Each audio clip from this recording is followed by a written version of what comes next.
Hey guys, तो कैसे हैं आप सब। आपका वेलकम है मूवीज एलाइज में। आज की वीडियो में हम बात करने वाले हैं एक ऑसम थ्योरी के बारे में, जिसके मुताबिक स्टीव रॉजर्स वापस लाने वाले हैं टोनी और नताशा दोनों को अवेंजर्स सीक्रेट वॉर्स की फाइनल बैटल में। ये थ्योरी काफी ज्यादा ऑसम है और सोल स्टोन से रिलेटेड है। इसके अलावा एक क्वेश्चन जो फैंस के मन में है वो है कि क्या अवेंजर्स कैंग डायनेस्टी और सीक्रेट वॉर्स दोनों रिलेटेड होंगे आपस में या फिर नहीं होंगे। आज हम उसके बारे में भी बात करने वाले हैं कि किस तरह से Avengers Kang Dynasty directly tie in करने वाली है अवेंजर्स सीक्रेट वॉर्स के साथ। इस सब की डिटेल में जाने से पहले अगर आपने अभी तक मेरे चैनल को सब्सक्राइब नहीं किया और आप मार्वल के फैन हैं तो मेरे चैनल को जरूर सब्सक्राइब कर लें, क्योंकि हमेशा हम यहाँ पे मार्वल के बारे में ही बात करते हैं। सबसे पहले big shout out to the den of nerds. ये थ्योरी उनकी तरफ से आई है उनके यूट्यूब चैनल पर, लेकिन इसमें ऑफ कोर्स मेरा भी काफी सारा इनपुट होने वाला है। तो अवेंजर्स एंड गेम की फाइनल बैटल के बाद हमने देखा कि स्टीव रॉजर्स करते हैं टाइम ट्रेवल सारे इन्फिनिटी स्टोन्स को लेके और थॉर के हैमर को लेके उन सबको पास्ट में रखने के लिए। उन स्टोन्स और मियोनियर को वापस रखने का मेन रीजन था उन सब टाइमलाइंस को खत्म करना जो कि बन गई थी अवेंजर्स के इन्फिनिटी स्टोन्स लेने की वजह से। ये टाइम ट्रेवल वाला सीन काफी इंटरेस्टिंग था, लेकिन इसके बाद एक सबसे बड़ा क्वेश्चन ये रेज हुआ फैंस के मन में कि क्या स्टीव रॉजर्स जाके रेड स्कल से मिले या फिर नहीं मिले, क्योंकि सोल स्टोन को जो ऑब्टेन करने का मेथड है वो काफी डिफरेंट था। उसको ऑब्टेन करने के लिए चाहिए था एक सैक्रिफाइस, और रूसोस ने बात कंफर्म की थी कि सोल स्टोन के जाने के बाद वॉर्मियर से रेड स्कल फ्री था वहां से जाने के लिए कहीं भी। रेड स्कल अब सोल स्टोन के जाने के बाद वॉर्मियर पे ट्रैप नहीं था, बल्कि वो कहीं भी जा सकता था यूनिवर्स में वॉर्मियर को छोड़कर। अगर सोल स्टोन वॉर्मियर पर होगा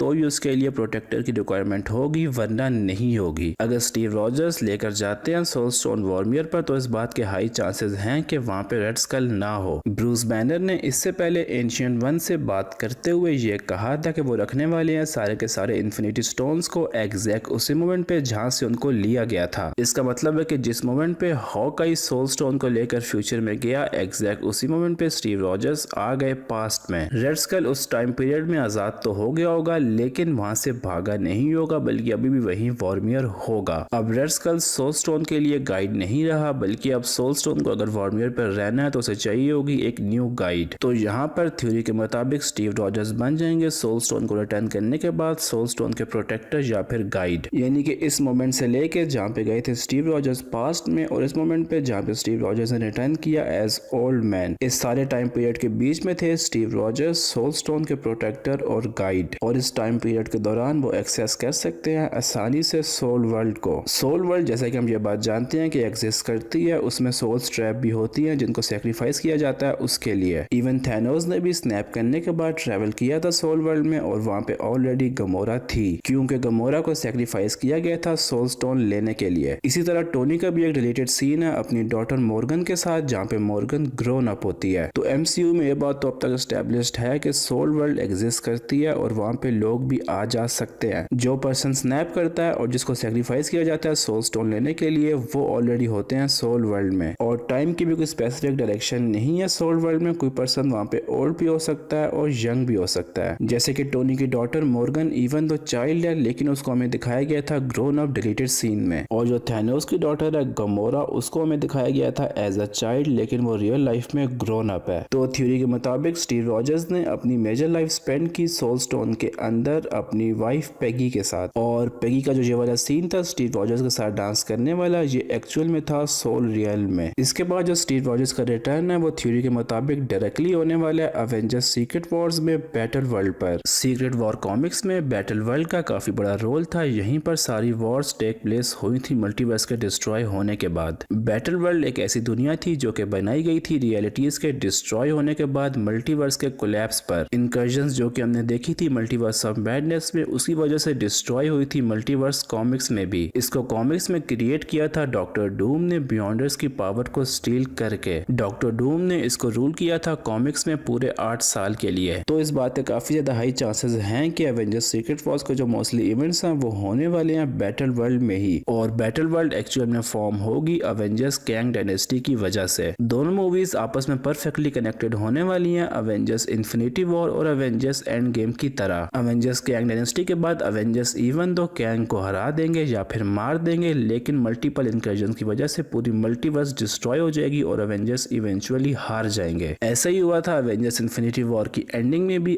एवेंजर्स ने थैनोस को एक तरह से डिफीट कर दिया था, लेकिन थैनोस स्नैप करने में सक्सेसफुल हो गया था। कैंग ने कंफर्म की थी ये बात लोकी के एपिसोड 6 में कि कैंग को मारने से कुछ भी नहीं होगा, बल्कि स्टार्ट हो जाएगी एक न्यू मल्टीवर्सल वॉर। जो कैंग हमने देखा था लोकी के एपिसोड 6 में, वो एक्चुअल में कंट्रोल कर रहा है सीक्रेट टाइमलाइन को TVA के थ्रू। उसके मरने के बाद कैंग के जो इंडिविजुअल वेरिएंट है वो डिस्कवर करेंगे दोबारा से मल्टीवर्स को, दोबारा से आपस में फाइट करेंगे और उसके बाद एक कैंग आ जाएगा पावर में, और वो कैंग एग्जैक्टली यही कैंग होगा जिसको मारा था सिल्वी ने एपिसोड 6 में। ये बात कैंग ने खुद कही थी कि I will and up right here at this point. जो नया कैंग रूल करने आएगा इस कैंग के मरने के बाद, वो एग्जैक्टली वही कैंग होगा जिसको सिल्वी ने मारा। ये कोई नया वर्जन नहीं होगा, बल्कि उसी यूनिवर्स का सेम कैंग होगा। अवेंजर्स कैंग डायनेस्टी में अवेंजर्स प्रोबेबली सक्सेसफुली डिफीट करने वाले हैं इस कैंग के वर्जन को, और ये वाला कैंग दोबारा से पावर में नहीं आएगा। इस कैंग के पावर में न आने की वजह से अब सीक्रेट टाइमलाइन और ज्यादा सीक्रेट नहीं रहेगी, और यहाँ पे स्टार्ट हो जाएगी मल्टीपल मल्टीवर्सल वॉर्स। इतनी सारी वॉर्स के बाद सारी मल्टीवर्स फाइनली आपस में कोलैप्स करेगी और एक बन जाएगी फाइनली बेटर वर्ल्ड, जहाँ पे टेक प्लेस करेंगे सारे के सारे एवेंजर्स सीक्रेट वॉर्स के इवेंट्स। ये थ्योरी गाइस काफी ज्यादा इंटरेस्टिंग है और डायरेक्टली कनेक्ट कर सकती है अवेंजर्स कैंग डायनेस्टी और अवेंजर्स सीक्रेट वॉर्स दोनों को, बिल्कुल एवेंजर्स इन्फिनिटी वॉर और एंड गेम की तरह। इस थ्योरी का जो स्टार्ट का पार्ट है कैप का सोल स्टोन वाला, वो सिर्फ लिया गया है द डेन ऑफ नट से, बाकी सारी की सारी थ्योरी मेरी है। आपके क्या व्यूज हैं इस सब पर मुझे कमेंट सेक्शन में जरूर बताएं कि आपके ख्याल से क्या दोनों मूवीज आपस में लिंक करने वाली हैं या फिर दोनों सेपरेट मूवीज होने वाली हैं डिफरेंट एवेंजर्स की टीम्स के साथ। इसके बाद गाइस थ्योरी कंटिन्यू होती है, स्टीव रॉजर्स रह रहे हैं सोल वर्ल्ड में पेगी के साथ, और वो लेकर आएंगे टोनी स्टार्क और नताशा रेमन दोनों को सोल वर्ल्ड से फाइनल बैटल में अवेंजर्स सीक्रेट वॉर्स की। और स्टीव रॉजर्स का वो वाला वर्जन डेफिनेटली यंग हो सकता है, क्योंकि जैसा कि हमने अभी बात की है सोल वर्ल्ड में टाइम एग्जिस्ट नहीं करता उस तरह से जैसा कि हम उसको जानते हैं। गमोरा की भी एज चेंज हुई सोल वर्ल्ड में, और साथ साथ टोनी की डॉटर की भी। मार्वल ने अभी तक सीक्रेट वॉर्स के लिए डायरेक्टर को हायर नहीं किया, मूवी डिले की थी मार्वल ने रिसेंटली पूरे 6 महीने, और अब अवेंजर्स कैंग डायनेस्टी और अवेंजर्स सीक्रेट वॉर्स दोनों के दरमियान पूरे 1 साल का गैप है, बिल्कुल अवेंजर्स एंड गेम की तरह। आपके ख्याल से किसको डायरेक्ट करनी चाहिए अवेंजर्स सीक्रेट वॉर्स? क्या रूसोस को रिटर्न करना चाहिए या फिर हमारे फेवरेट डायरेक्टर टाइका डायरेक्ट करें उस मूवी को?